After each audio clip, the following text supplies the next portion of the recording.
आज की जेनरेशन टाटू को फैशन मानती है और इसके बारे में बाइबल क्या कहता है। आइए हम देखते हैं। पहला कुरिन्थियो 6 उसका 19 और 20।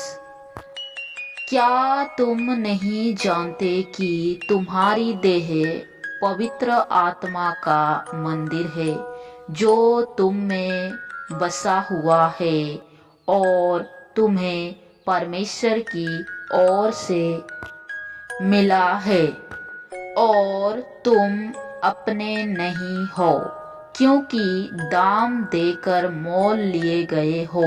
इसीलिए अपने देह के द्वारा परमेश्वर की महिमा करो। मैं ज़्यादा कुछ कहना नहीं चाहती हूँ।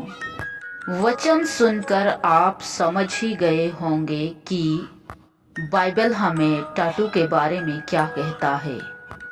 आपका शरीर परमेश्वर का मंदिर है। आपके हृदय में परमेश्वर रहता है और यो शरीर आत्मा हमें परमेश्वर की ओर से मिला है।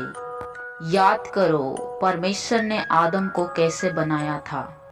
अगर भूल गए हो तो उत्पत्ति की किताब पढ़ो, पहला अध्याय।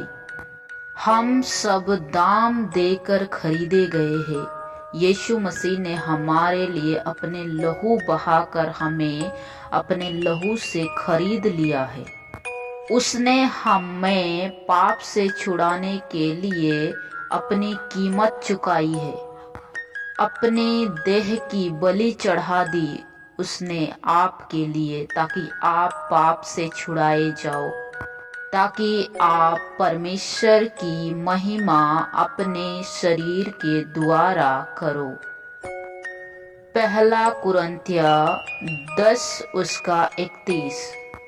इसीलिए तुम चाहे खाओ चाहे पियो चाहे जो कुछ करो, सब कुछ परमेश्वर की महिमा के लिए करो। क्या आप परमेश्वर का क्रूस अपने हाथों पर बनाकर, अपने गले में बनाकर, क्या आप परमेश्वर की महिमा कर रहे हैं? अगर प्रभु यीशु मसीह आपके हृदय में है तो दिखावटी क्यों कर रहे हो? क्यों टाटू बनाकर दिखा रहे हो कि मैं एक मसीह का संतान हूँ, मैं एक क्रिश्चियन हूँ?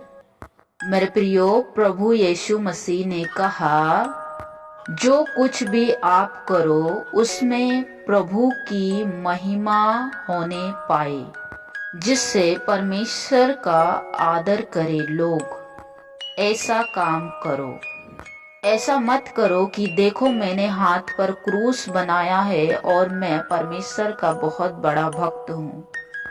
इसलिए इफिसियों की पत्री 5 उसका 10 में लिखा है, और यो परखो कि प्रभु को क्या भाता है। मेरे प्रियो, प्रभु यीशु मसीह से पूछो कि उसको क्या भाता है, उसको आपके जीवन से क्या चाहिए, प्रभु को क्या पसंद है। वो नहीं चाहता कि आप बुराई के रास्ते पर जाओ। वो नहीं चाहता कि आप अपने शरीर को तकलीफ दो। वो यो चाहता है कि आपके शरीर से प्रभु की महिमा हो, क्योंकि प्रभु का मंदिर आप खुद हो और इसे नष्ट करने का आपका कोई अधिकार नहीं है। पहला कुरिन्थियो 10 उसका 23। सब वस्तुएं मेरे लिए उचित तो है, परंतु सब लाभ की नहीं। सब वस्तुएं मेरे लिए उचित तो है, परंतु सब वस्तुओं से उन्नति नहीं। मेरे प्रियो, कई बार हमें संसार की बहुत सारी चीजों को त्यागना पड़ेगा। हम संसारिक जैसे जीवन व्यतीत नहीं कर सकते, क्योंकि लिखा है सब वस्तुएं लाभ की नहीं होती। क्योंकि जो आप कर रहे हो वे आपको बुराई की तरफ लेकर जाएगा, क्योंकि वे सारी सांसारिक चीजें हैं। एक फैशन दिखाकर लोग अपने शरीर को तकलीफ देते हैं।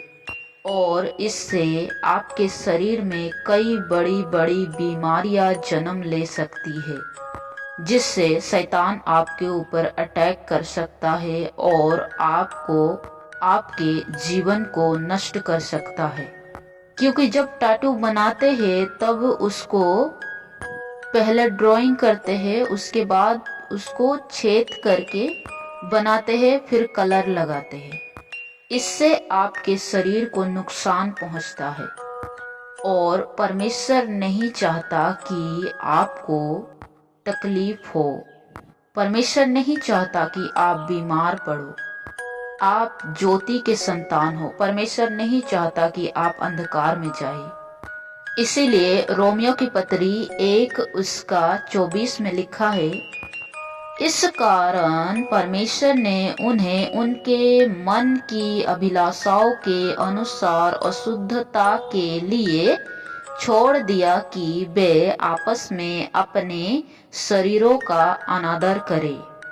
मेरे प्रियो, कई बार परमेश्वर हमें वचनों के द्वारा समझाने की कोशिश करता है, लेकिन कई लोग सुनकर भी अनसुना करते हैं, देखकर भी वे लोग अनदेखा करते हैं और परमेश्वर के वचन को इग्नोर करते हैं।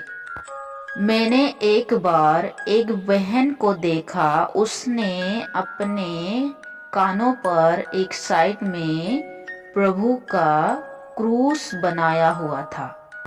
मेरे प्रियो, ये सब क्या है? क्यों करते हो ऐसा? अगर प्रभु को आराधना देना ही है तो अपने मुंह से उसका आराधना करो, प्रार्थना करो, वचन बोलो। यूं शरीर पर क्रूस बना के अपने आप को क्रिश्चियन कहना बंद कर दो। इससे आपको कुछ लाभ होने वाला नहीं है। इसीलिए मेरे प्रियो, सावधान रहो और इन सारी चीजों से दूर रहो। और अगर किसी ने बनाया हुआ है टैटू तो उसे मिटाने का उपाय भी होगा। प्रभु आप सबको आशीष दे। सबको जय मसीह की।